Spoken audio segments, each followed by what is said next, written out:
Welcome, everybody. Welcome to the next episode of the Zion Experience.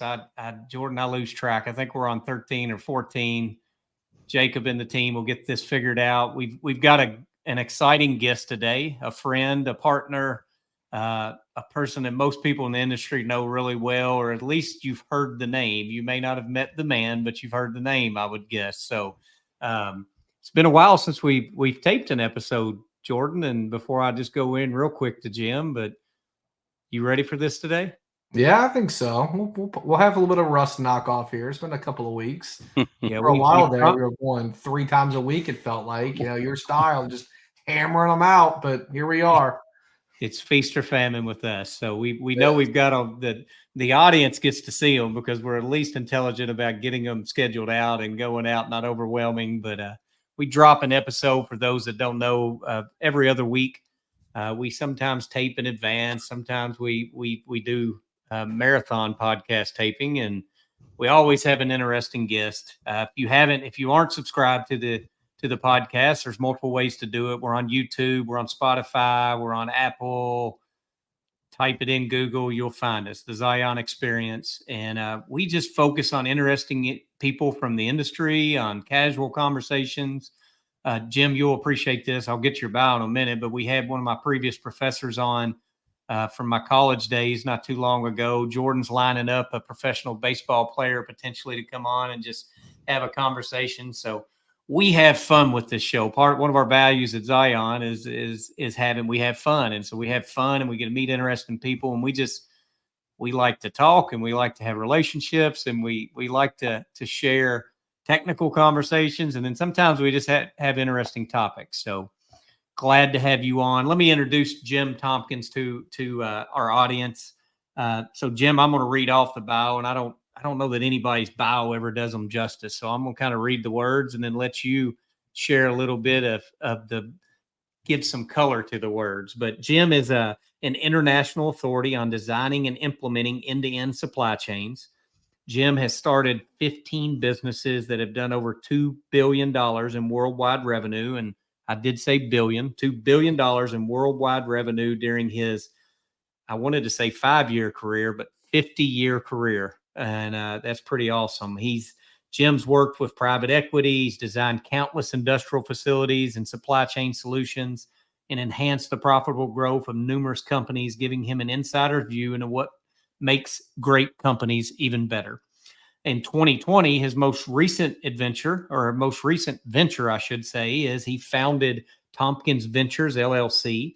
It's a global hands-on solutions network that helps companies address the 5 major factors for business success. So they address leadership, capital, technology, supply chain, and facilities. He previously had spent 40 plus years as the founder and chairman of Tompkins Internationals. He started that. It was a backyard startup into an international consulting and implementation firm. If you've been in the industry very long, and people are familiar with Tompkins International. And then, Jim, we're going to go back to 1969 is when you received your Bachelor of Science in Industrial Engineering. I'm a fellow industrial engineer. You got that and your Master's of Science in Industrial Engineering the following year, 1970. And then you followed it up with a PhD in 1972. So it's Dr. Jim Tompkins. And all of those came from the Boilermakers, the university, or the Purdue University, in Lafayette, Indiana. I drove by it this week on the way home from Chicago, and I threatened to stop at XXX every time I come through, and I've only done it once or twice. But Jim, that's your bio. We're glad to have you on. Thank you. You're a busy individual. We appreciate your time greatly. Glad to have you on. And I had a surprise for you. I dug it out because I am an engineer. This will maybe bring back if I can get it in. This is, what's that say? The second edition of the facility planning book, and it's you are one of the contributing authors, and this is the book that got me interested in the career of industrial engineering. When I really realized I could be an engineer, and Dr. John Usher actually helped teach this, is who we brought on. Jordan, I think you were out of town when we did that one, but this is, I bought this book in 2000, and I refused to sell it back because I didn't get a good deal on used books on the buyback. And so I've kept every single book from college, but I have this in a bookcase. I dug it out and I thought that'd be pretty cool. It's one of your many books, and we may talk about that later. So, Looks Jim, like add some color. Add some color to this career we're in. Your 50 years we just talked about. well, two things to clarify. Number one, it looks like you fed that book to your dog, and he enjoyed chewing on it. Number two, we should clarify Triple X in Lafayette, Indiana, is the best root beer in town. It's not related to what Triple X typically means. So Jim was talking about stopping and getting some root beer in West Lafayette, Indiana. So I'm a Chicago boy. I grew up. My dad was a house painter, and my mom was a bank teller. And in high school, I thought I wanted to be an athlete, and I ran cross country because the wrestling coach told me I had to. I was a wrestler like Jim was, and as a freshman, I wrestled 103. As a sophomore, I wrestled 111. Then I wrestled 121 and 127. That's 127 pounds. I don't think I could make weight at 227 now, but I'm still as strong and mean when I get on the mat. So I love that background. You got to qualify, Jim, though, probably for like 15 to 30 seconds if you're anything like me. I can go really hard on the wrestling mat for about 30 seconds these days. That's all as long the match should last, Jim. I mean, you know, and especially if I'm wrestling a guy that weighs 127, if I can catch him, I can just lay on him. You know, I'm going to win. There you go. I'm going to win. But I didn't do real good in my studies in school, and so I couldn't get into Purdue University. I went to Northern Illinois University. Turned out to be fortuitous because I met the lady that turned out for the last 55 years has been my wife, and we've been blessed with 3 kids and 8 grandkids, and so that's been a major portion of my life and my joy. When I did get in Purdue after 2 years of school, I was only given credit for a year and a half. And I was really drinking from the fire hose because the differential equations, when you took it at Northern Illinois University, it wasn't what you got when you went to Purdue. And as a second semester sophomore, I went into differential equations, and the guy said, "Well, let's take the first day and bring you up to speed what we did last year." And I thought, "Oh my goodness, I'm in trouble." And so I really, really, really worked hard, did pretty well at the studies. Got done with my bachelor's degree in 4.5 years because of the flip from one school to another. And the Chicago Draft Board became interested in me, and they drafted me for the first time in 1968. I graduated in 1969, and they drafted me again. But I never got it canceled. I just got it postponed. So I was going to become a soldier at some point in my career. Was going to go to industry when I got my bachelor's degree, but one of my professors challenged me. He said, "You know, Jim, for one more year in college, you can double the amount of industrial engineering courses you have, and you're going to substantially increase your value." And I said, "Sir, I love it, but I'm married and I can't afford it." He said, "I'll pay for it." He said, "The university is free. We will pay your room, your board, your apartment, your books, everything, and you'll have money to still go to the movie on Friday night." And so my wife and I decided, well, we're going to stay for our master's degree. During the master's degree, I got stung by the research bug and decided to stay on for the PhD. In November of 1971, the draft board calling for the 13th time and said, "You will come now." And I said, "Gentlemen, I need 3 months to finish my degree." They said, "Well, if you enlist for 3 years, we'll give you 3-month late entry." So took 3 months late entry, went into the Army, went to basic training. They offered me to be an officer, but that would require an additional 6-month commitment. I said, "Gentlemen, I'm going to give you 3 years, not 3 years in a day, not 3 years in a minute. I'm going to give you 3 years, and I'll do whatever you tell me, but I'm not going to give you more." Interestingly, that was in February of 1972. And in February 1972, everyone was drafted, got sent to Vietnam. But since I enlisted, I got sent second worst duty to New Jersey. So I got sent to New Jersey and worked for the facility engineer. And what I did is I was the facility engineer. I had captains, I had lieutenants working for me. I had 450 tradespeople working for me. I had about $20 million with inventory. I had scheduling group, and we ran the city called Fort Monmouth. I learned a lot at Purdue, but I learned a lot in the Army too, a lot of practical experience. And so went from the Army, came down south to North Carolina State University, became a professor, started teaching facilities planning course. In fact, my first book was called Facilities Design. Facilities planning came along a few years later. The facilities planning course is still out there, still being used, and I think it's in something like 14 languages now. So that book you got, Jim, I tell you, you can probably sell that for, I don't know, probably maybe 350. That's $3.50. But anyway, the book thing has been an interesting part of my career because that's how I learn. I learn by writing. But so I was at NC State, and my wife and I were poor. All our friends had kids and houses and cars, and my wife and I had a PhD and a completed Army experience. And so I was hot to trot. I was ready to go. And so I started teaching some warehouse seminars based on the things I learned in the Army on warehousing. And while I was a full-time faculty member. And as I taught those courses, people came up to me and said, "Well, that's interesting stuff, young man. Can you do that or just run your mouth?" I said, "Well, I'm not sure, but I'd like to try." So they hired me to do some warehouse consulting, and couldn't handle the business, so I did some more courses, and I hired a couple people, and by 1978, my wife pointed out to me that my part-time income was 6 times larger than my full-time income. So I left the university and decided to make my life's work Tompkins International. Did that. We grew the firm. In 2000, we sold 35% of the firm to a private equity company so we could expand into material handling integration. We developed our own execution system. We were in execution and material handling integration and supply chain consulting. And then in 2007, that private equity firm sold it to Blackstone. And I was a part of Blackstone from 2007 to 2015. They owned 35%. We grew internationally then, opened offices around the world. 2015, I want to start a company called Tompkins Robotics, which is a company that's out there today doing about $80 million worth of business and very successful. And Blackstone said, "No, we can't start that." And I said, "Why? It's a good business." And they said, "Well, we plan to sell you in the next year, and this business is not going to be profitable for 2 years. And so we don't want you to have something that's not profitable in the books when we sell you, so you can't start it."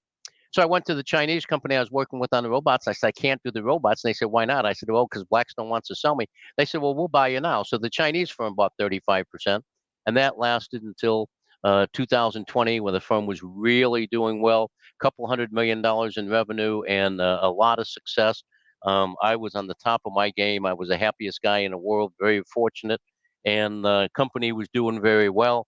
And then it became 2020. And in 2020, we lost $32 million in business in 1 week. And we had a meeting and we decided we had to lay off 80 people.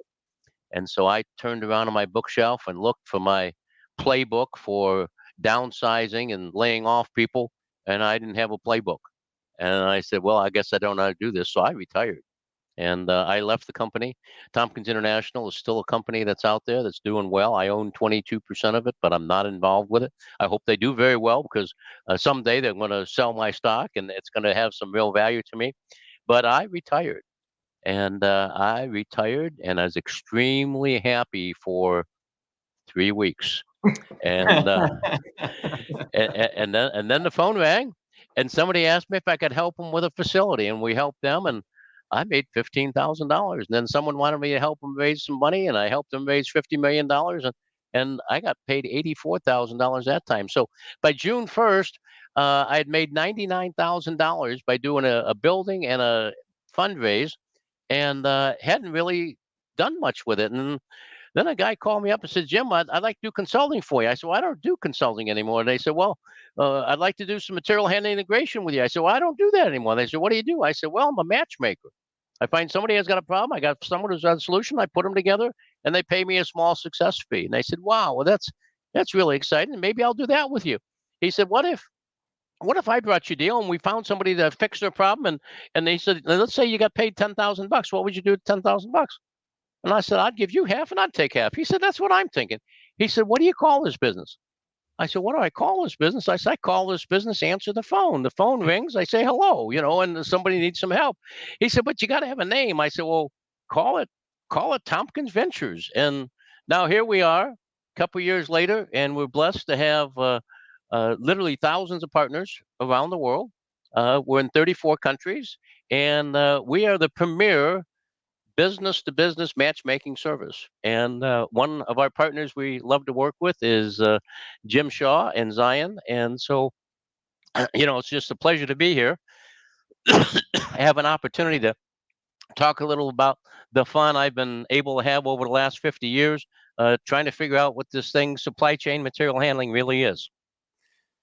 Well, that's a whole lot to unpack in a few, but you do such a good job. You're such a good storyteller, Jim. I always enjoy. I've heard the story as we've met. I guess we met a couple, 2-3 years ago. I knew, like I said, I'd say several people share my experience with you as they've heard the name. They may not have met the man. And so I had the pleasure of meeting you a couple years ago, and we were going through a similar cadence of we had some life changes and we were looking at doing something different. And that different was Zion Solutions Group. And just, we said at the time, good people and good partners, and we'll go find good customers to help. And that's how we ended up getting together. And so I get a lot of pleasure out of hearing your story. And just, I know you added color to it, but we could probably take a whole podcast and just break down part of your Tompkins, how you built Tompkins International and how you evolved it into, really before others did, into the robotics side of the company. And just, you've probably forgotten more than I've learned in my 25 years. And just enjoyable to say. I do feel like I need to clarify this because I don't feel like I got credit. It wasn't a dog. It was because I was such a studious student that I had this book open so much, doing homework and really applying myself to this book and learning. That's why it looks the way it does. So I feel like I need to clarify. I feel like I needed to clarify that. Anybody that knows me knows that's baloney. But anyway, so you've already answered. You got anything to add real quick, Jordan, or I'll go into another question I'm interested in. Go ahead. Yeah. I mean, other than I just think that I haven't heard the story before, Jim, and I also enjoyed listening to it. I didn't realize a lot about you, but it's pretty incredible everything that you've done and been through, and just you're early on. I think it's really cool you had somebody pay for your ability to go get your master's degree. What a blessing that was, and got you to where you are now. So no, nothing more to add, but that's just an incredible story, and happy to be here to listen to it. Well, I appreciate that, Jordan. Miss Tompkins' name is what? She's the real hero of this story. She's got 55 years of service here. So Miss Tompkins' name is Sherry Tompkins is absolutely a princess. She, I tell you what, without her, I wouldn't be where I am. And the things that she helps me with daily are unbelievable. And she believes in me. Yeah. I think that last part's important. I've got mine's Holly. Holly's only got about 15 years of service in with me and been by my side, but I couldn't be where I'm at without my wife and my better half. And Jordan's wife is Summer, and similar. I know Summer, I don't know how many years Summer's got in, but she's also earning her angel wings as well. So we can't be what we are. Sometimes we don't dive into family as much, but family's important to you. Family's important to me. Jordan's got a young family. I've got a young family. You're in a really good season of life too. You get to enjoy the youngsters, but you don't have to have them sleep at your house and eat your food every day and deal with all of that. So that's where we're at. Jordan, your kids, tell Jim real quick just how old your kids are. Yeah, so Summer and I have been married for 10 years. So she's been with me for about 13 now. But I've got an 11-year-old, a 3-year-old, and a 1-year-old. So all over the board. Wow. Oh, yeah. That is a big spread and a lot of excitement. Yeah. Oh, there's definitely some excitement in there.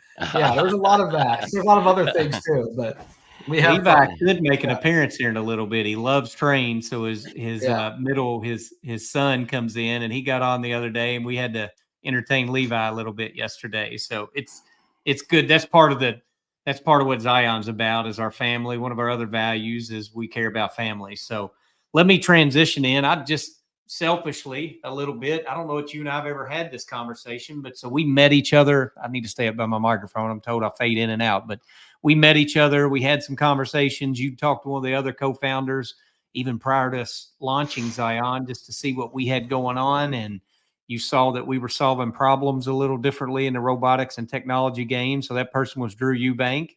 And I probably should have invited Drew on, now that I think about it, but I didn't. I don't think about that. And then you and I spoke in, I guess, for the first time really in 2022, that first quarter of 2022. But my question is so you explain what Tompkins Ventures does, and please elaborate if you would like to. I think our listeners may want to hear more about that.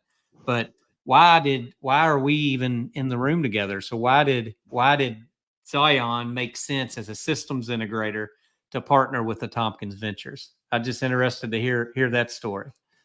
So to give you a little bit of the structure, there's now 120 business partners. Business partners are people in their 50s and 60s and 70s that have had extremely successful careers. They've been chief supply chain officers, VP of engineering, chief purchasing officers, CEOs, and so forth. And these people live all over the world. And what we do is we find problems. So we find somebody who has a problem. And then what we do is we take that problem to a CP. There's three types of CPs. There's commercial partners, there's capital partners, and there's consulting partners. The commercial partners, there's about 130 of those. Zion is one of the 130 commercial partners. Commercial partners could be a transportation company, could be a 3PL, could be a technology company, it could be a systems integrator. It's anybody who sells products and services that people in the logistics supply chain world need to have solutions for and they can use. The capital partners, the second CP, those are angel investors, private equity, family offices, or private equity. We have a database of over 400,000 of those, and the recent current activity of what they've all done up to yesterday. And so we know where the money is spent. We at Tompkins Ventures are a licensed broker dealer, and so we can help them do deals. Companies come to us needing capital. We call this practice entrepreneurial growth because we help entrepreneurs grow. I started the entrepreneur program at Purdue. My wife and I did the funding for that program. We strongly believe in entrepreneurs.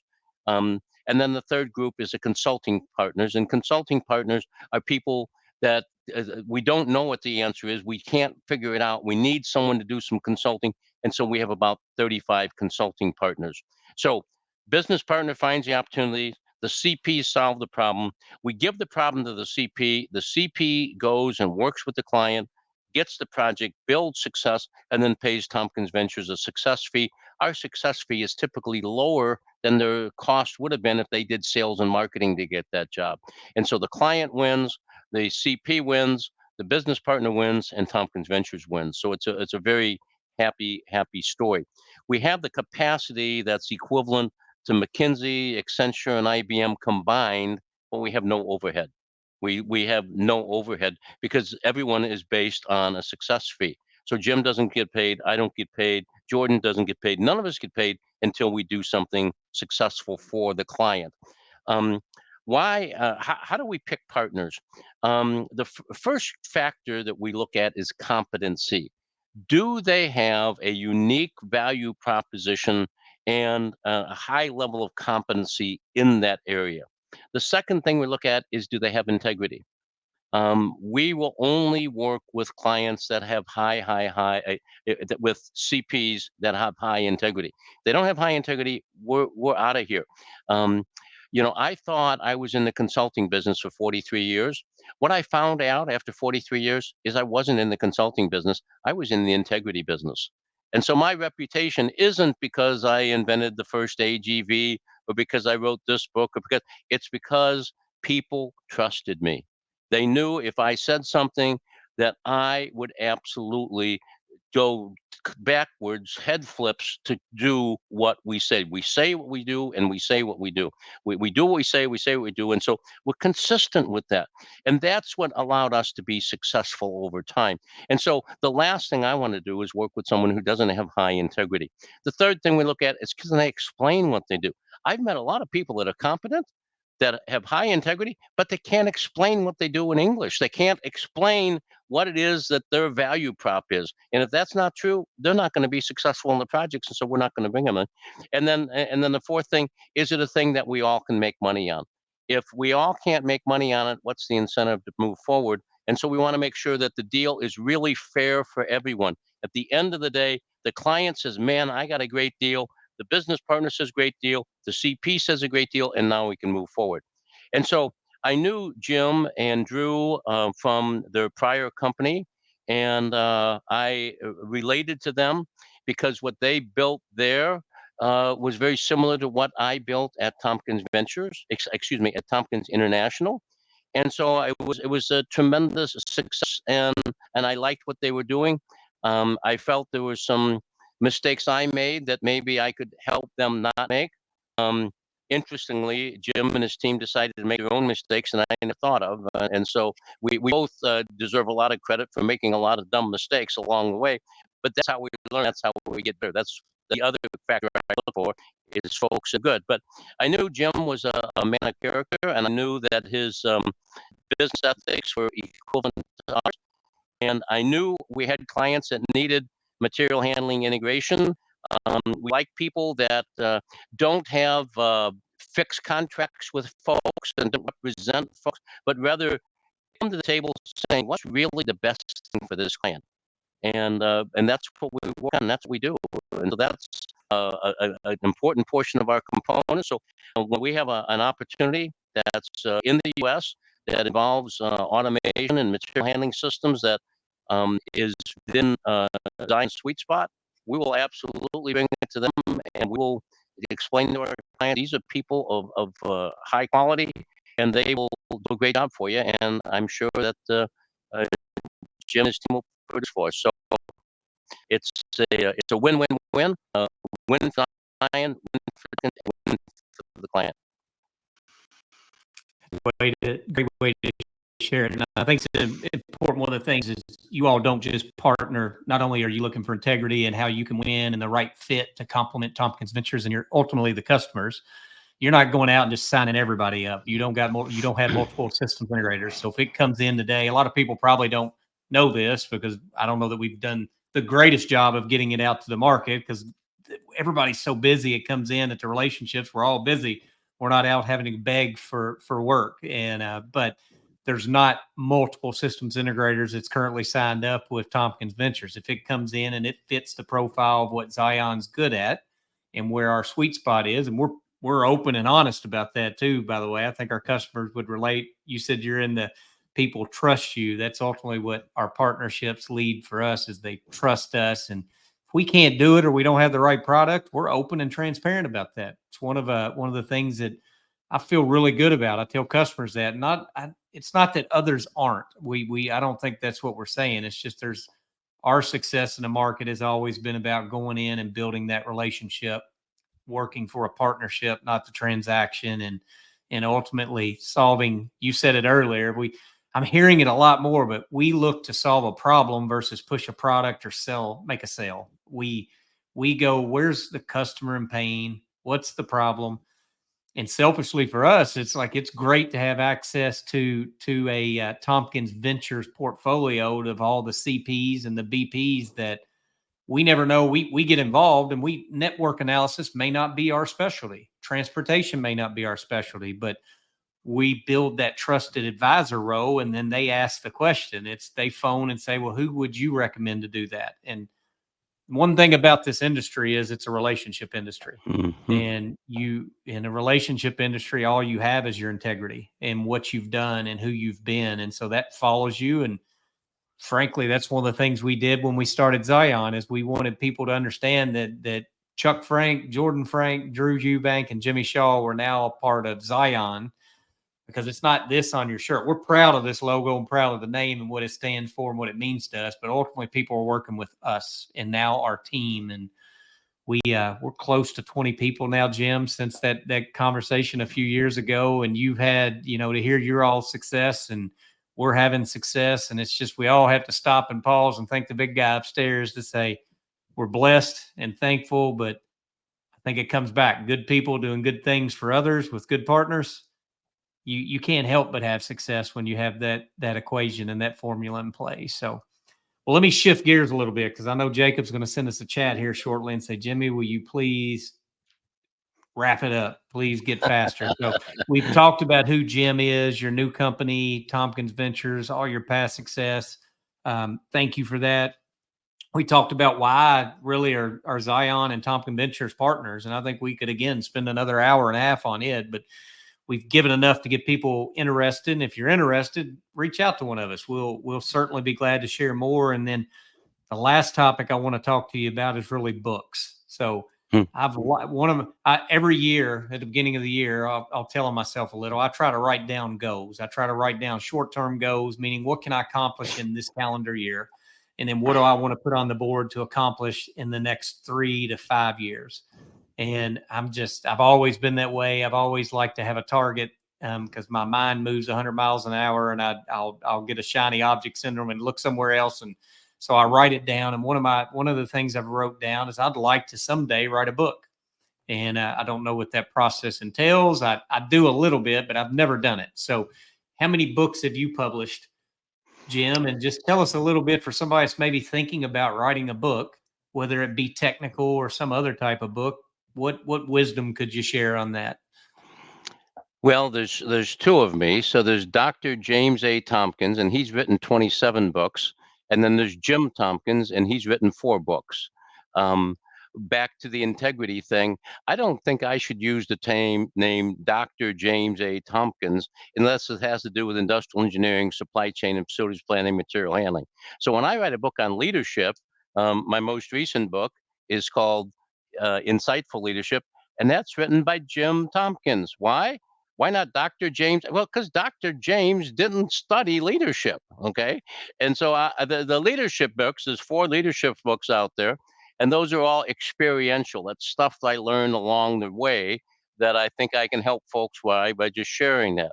The reason I write books is because when I don't understand something, I want to get deep into it, and the only way I can do that is to write about it. And so I write about it, and I probably, for each page that winds up in a book, I probably write 5 pages. And so from that point of view, I've probably written 155 books, because most of them I wound up throwing in the trash can, or these days I just erase. But writing books is impossible.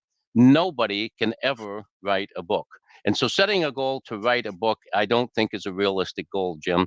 But I do believe you can set the goal of what I'm going to do this year is I'm going to write an outline for a book. And then what you do is you just write the first chapter, and then you write the second chapter, and then you write the third chapter. And then before you know it, you've got 12 chapters on a 12-chapter book. And by golly, you did write a book. But the thought of writing a book is too big. So what I do is I set the goal of I'm gonna write a white paper on this topic, and then I do that, and then I say, okay, now this topic is a part of these other topics, and I line up several topics kind of related, and I think, well, I'm not going to write a book, but I'm going to write that second part, and then I write the second part, and then the third, and then you finally put it together and you have a book. So you got to break it down in the bite-sized pieces, because it's hard work. It is hard work. Now, I guess some people can just sit down and write. I ain't that smart. So for me, it's really, really, really hard work. I finished a paper last week called the world is flat except when it isn't. The yin and yang of globalization and deglobalization. I have no intention of that becoming a book, but it will, because there's lots of things in that paper. It's a 40-page paper, and there's lots of things in that 40-page paper that I understand about halfway. And I'm going to want to dig into that. I'm going to want to understand and unpeel that onion. And that's going to become another chapter and then another chapter. So it probably will become a book, but I'm not going to set that as a goal because I don't have another book in me. But guess what? The 21st book I wrote was my last book I was ever going to write until I wrote 22 and 23 and 24 and 20. And then this book, Insightful Leadership, I didn't plan to write this book, but I had to because COVID changed the world. And when COVID created the world of continuous disruption, where the new normal is disruption, we can no longer base the future on the past. We now got to base the future on our insight about the future. It's a whole different game. I had to write a book about it because I figured it out and now I got to write the book. So I had to write the book, but I just really set the goals right in chapter 1, then chapter 2, and then chapter 3, and then chapter 1 turned out to be 4 chapters, and chapter 2 turned out to be 6 chapters. Next thing I know, I had 14 chapters. I had a book. That's awesome. How about the process? Did you have a ghostwriter? Do you draft it out, or do you do? I know there's multiple different ways so you do most of the writing, and then you have somebody that helps you publish and get it all put together. Or yeah, so this book, you actually notice there's a name underneath mine. And that's Michael Hughes. Yep. Michael Hughes. Michael Hughes is the editor of the Institute of Industrial and Systems Engineers publications for about 14 years. And he edited a lot of my columns. And when he was done with them, they were better than not. And so what I did is I said to Michael, I said, let's write this book together. And he did. And he claims it was a 14-month interview because at the end of the 14 months when the book was done, I hired him. And now he works full time at Tompkins Ventures. Okay. So, but this book, this book is co-authored myself and Michael. But the publisher decided better to make my letters bigger because that's what's going to sell the book, and so that's what we did. But Michael, what he and I, the way we wrote this book is we would have a 1-hour discussion every Saturday morning. And then he would turn that into a manuscript, and then we would talk about it, and then we would rewrite it, and then we throw it away, and then we start over again and have another discussion. And that's how we wrote this book. And so this is the first time I've done it like that. But this is also the first time I've done an Amazon book. And so Amazon has reinvented the world there. And so the first 30 books are done one way, this one's done another way. And so it's an interesting world that we live in. And technology allows us to do some really, really, really cool things. So doing a book today is actually easier than it used to be. Back when I worked with John Wiley and McGraw-Hill, they're great publishers, and I wrote several books for those guys. But Amazon makes it a lot easier for you. Gotcha. Well, thanks for sharing that. Let's go into we're close to wrapping up, so we're on time, and all of this is very interesting. I've got some rapid questions I'm going to throw at you, and they don't require a lot of thoughts, but let's just see how this plays out. I've got 2 questions, and then we'll go into the final question, which is kind of the fun. These are fun too, but if I asked you to define the word partnership, what's a partnership mean to you? How would you define that in Jim Tompkins' words? It's where you each understand your role at what time to do what, and then you do it in a synchronized way. And so you're not. It's like when the Righteous Brothers would sing a song. They knew exactly their role and how their voice needed to complement the other voice to make that song just absolutely beautiful. That's what a partnership is. It's that synchronization to achieve a great result. Gotcha. Cool. And then if you look back, you've obviously got a lot of years in this industry, a lot of years of what most people would say is worldly success, right? I mean, you've had a lot of success. You've been blessed, and you've had a lot of help to get there, I'm sure. And you mentioned your wife that's helped you get there. But if you were giving advice to a younger generation, or maybe it's your grandkids, maybe it's the next level of the next generation of young professionals, what habit or habits would you pass along? If it like the one habit that you'd say that attributed the most to your success, or maybe a couple habits, what would that be? Work hard. Can't replace hard work. Yeah. Work hard, be honest, and learn from your mistakes. There you go. So work hard, be honest, You know you're going to fail, but learn from it. Learn from your mistakes. And then the fun one, the last one. So how many grandkids do we have? We have 8 grandchildren. 8 grandkids. What's the age span that we've got? 10 to 18. 10 to 18. Okay. How many kids? 3 kids. 3 Our kids. oldest daughter has a boy and a girl. Middle daughter has a boy and a girl, and son has 2 boys and 2 girls. Okay, so how do Mr. and Mrs. Tompkins go about spoiling the grandkids? What's our favorite thing to do with the grandkids or to spoil the grandkids? We love to be active supporters in their athletic pursuits. So all of our kids have been athletes at some level. Some are potentially becoming professional athletes, and some just enjoyed it for the fun of it.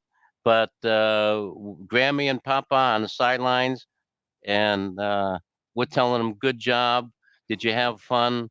It's not necessarily about winning and losing.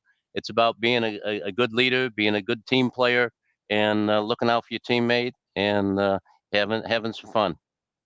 That's awesome. Well, congratulations on all that. And then I'll end it. We're done. Jacob will stop the recording here in just a little bit, but do you have any questions or final thoughts that you'd like to share? Or? Well, I just think it's cool you're doing this. I think there's a lot of opportunities. I had a chance to get a glimpse into some executive life as I was going along. At Purdue, I was worked in the catering service to make some side money. Began at 65 cents an hour, earned myself all the way up to $1.10 an hour. And I was President Hovde, Purdue University president. I catered meals at his family, at his home. And I got a chance to see Dr. Hovde and his wife interact, and I got a chance to watch how that worked. And that was a different level of society than I grew up in, and so I was a student. I was studying that. I got an opportunity to be a White House fellow under President Nixon. I got an opportunity to learn from that, and to be around President Nixon, and forget about the negative stuff.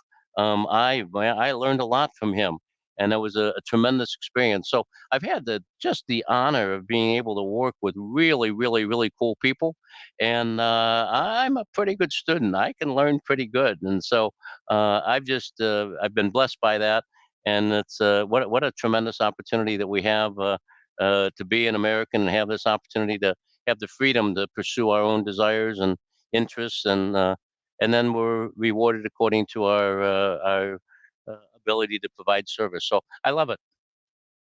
That's awesome. Jordan, any final thoughts as we close No, out? I think it was great, Jim. It was just great to hear from you. I mean, I feel like we're only getting the tip of the iceberg of the knowledge you have to offer. But thankful to be able to be on here and hear some of that. I mean, I think at some point I'd love to talk to you. Maybe it's a separate podcast or not, but you talked about your passion for entrepreneurship and getting people started. And since we've been fortunate and blessed to do it ourselves, we've had people that have just come in and said, "How'd you get started? How do you do it?" I think that could be a great segment. Sounds like you're passionate about. We're passionate about it. It'd be awesome to talk more about that at some point. Awesome. Love to do it, Jordan. Great. Perfect. All right.